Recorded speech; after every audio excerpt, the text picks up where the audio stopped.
Bonjour, bonjour. On poursuit nos échanges ici au cœur de la 32e convention des intercommunalités de France. On évoque sur le plateau d'Acteurs Publics TV toutes les politiques publiques locales et leur pilotage. J'ai le plaisir d'échanger avec Irène Félix. Bonjour. Bonjour.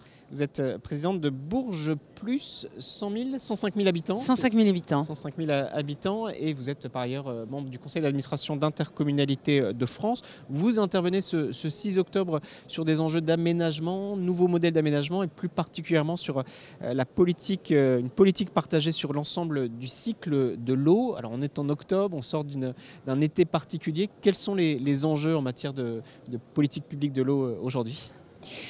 Peut-être que ce que je peux vous dire pour commencer, c'est que j'ai passé un très mauvais été. Un très mauvais été. Je suis donc présidente de Bourges Plus et vice-présidente du comité de bassin Loire-Bretagne. Et c'est à cette échelle-là que les choses se gèrent. Et j'ai pu éprouver de façon très, très concrète combien la solidarité entre l'amont et l'aval du bassin, si on ne la travaillait pas, risquait de se perdre et nous mener vers des conflits d'usage qui seraient très difficiles à gérer. Je participe à un comité de gestion des grands barrages de l'amont de la Loire et de l'Allier.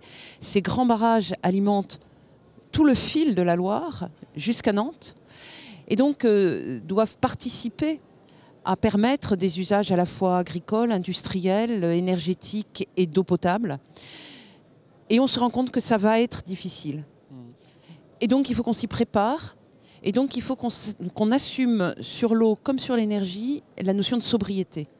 D'accord. Ça veut dire qu'il faut une approche, quand vous parlez d'amont, d'aval, enfin de conflit d'usage, hein, c'est ce que vous avez expliqué, qu'il faut une approche plus large, une stratégie plus globale. La politique publique de l'eau s'inscrit dans une approche territoriale large, c'est bien ça ? On a la chance d'avoir en France des agences de l'eau Oui. et une réflexion à l'échelle des bassins qui date de 1964, c'est très ancien. Il faut absolument qu'on la maintienne, c'est-à-dire qu'il faut qu'on se... Ancien, mais il faut qu'on se protège contre toute fragmentation et toute segmentation des approches de l'eau pour rester à ces échelles-là. Ça veut dire qu'il faut qu'on renforce aussi tous les outils de débat à l'échelle des bassins, les comités de bassin qui permettent de donner des orientations aux agences de l'eau et qu'on se redise que sans solidarité dans les usages, on n'y arrivera pas. C'est-à-dire qu'il faut qu'on cesse de penser que les uns peuvent être servis au détriment des autres. Quand il y a abondance, il n'y a pas de sujet, mais quand il y a pénurie, il y a un vrai sujet. Et ce qu'on voit à l'échelle internationale, il faut absolument qu'on se protège de ce que ça pourrait représenter de conflits demain. c'est quoi justement les risques sur l'international ? Aujourd'hui, on le voit bien au niveau international, les amont qui captent les ressources en eau et qui assèchent les avals. C'est ça. Les famines qui en découlent parfois dans certains pays, les migrations que ça engendre. Aujourd'hui, nous devons absolument redire qu'un certain nombre de grands aménagements ont été financés par l'ensemble du bassin et qu'ils doivent donc servir l'ensemble des bassins. Et redire que les uns ne se sauveront pas sans les autres. Oui. Voilà. Donc parler sobriété. Je pense que le monde industriel a intégré cette notion de sobriété, travaille beaucoup sur l'économie circulaire, le recyclage des eaux. Il faut absolument que le monde agricole s'engage beaucoup plus fortement dans la sobriété, pas simplement pour une meilleure efficience de l'usage de l'eau, mais bien pour une révolution dans les usages et une transformation des modèles agricoles. Et puis il faut évidemment que les collectivités, les intercommunalités telles que celles que je préside, travaillent aussi à veiller à ne pas gaspiller et à lutter contre les fuites. Et ça, c'est un autre message qu'on peut passer, c'est on a besoin de moyens importants pour arriver à remettre à niveau nos différents réseaux. Vous expliquez que ça fonctionne, les agences de l'eau. On parle beaucoup sur cette convention des intercommunalités de dispositifs sur mesure, s'adapter aux atouts, aux contraintes des territoires.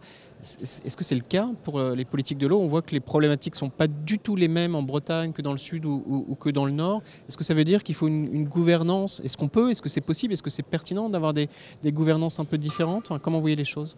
Alors elles existent, elle est celle des grands bassins. Oui. À Dourgaronne, ici à Bordeaux, Loire-Bretagne, dans mon territoire, Seine-Normandie, Rhône-Méditerranée-Corse. Voilà, donc chaque agence de l'eau rameuse a son propre schéma directeur d'aménagement et de gestion des eaux et donc sa propre vision des choses. Donc il y a une adaptation, mais il y a un certain nombre de constantes. Et ce qui est important, c'est que cette année, même dans le nord de la France, la question de la rareté devient une vraie question.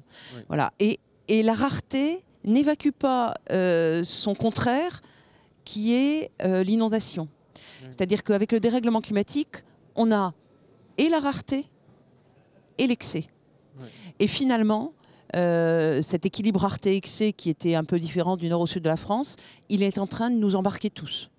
Voilà, donc il faut qu'on gère ça. Dernière question, Irène Félix, si on se revoit dans un an, qu'est-ce qui doit évoluer en priorité? On voit qu'on est sur quelque chose de très structurant. Vous évoquez les agences de l'eau qui datent des années 1960. On voit qu'il y a une prise de conscience très forte avec l'été que nous venons de vivre. Qu'est-ce qui doit changer en priorité dans les mois à venir? Je pense qu'il faut que chaque niveau de collectivité s'empare de la question de l'eau. On doit revoir la façon dont on urbanise nos territoires. Travailler sur le zéro artificialisation net, c'est aussi éviter d'aggraver à nouveau à la fois l'imperméabilisation avec le ruissellement et les risques d'inondation qu'il procure, mais avec aussi l'assèchement des nappes qu'il entraîne. Il faut qu'on travaille à la désimperméabilisation des sols. Il faut qu'on travaille à la sensibilisation de la population, des plus jeunes aux plus âgés, sur les usages de l'eau. Voilà, je crois que l'urgence, c'est de partager cet enjeu-là comme on a partagé l'enjeu du climat pour que dans les aménagements individuels comme collectifs, la prise en compte de l'eau devienne une constante. Le message est passé. Merci beaucoup. Merci d'être venue témoigner, Irène Félix, présidente de Bourges Plus, dans le cadre de cette convention des intercommunalités. Merci beaucoup. Merci. Merci à vous toutes et vous tous de nous suivre. Vous pouvez retrouver sur Acteurs Publics TV et sur les supports d'Intercommunalité de France tous nos échanges. À très vite.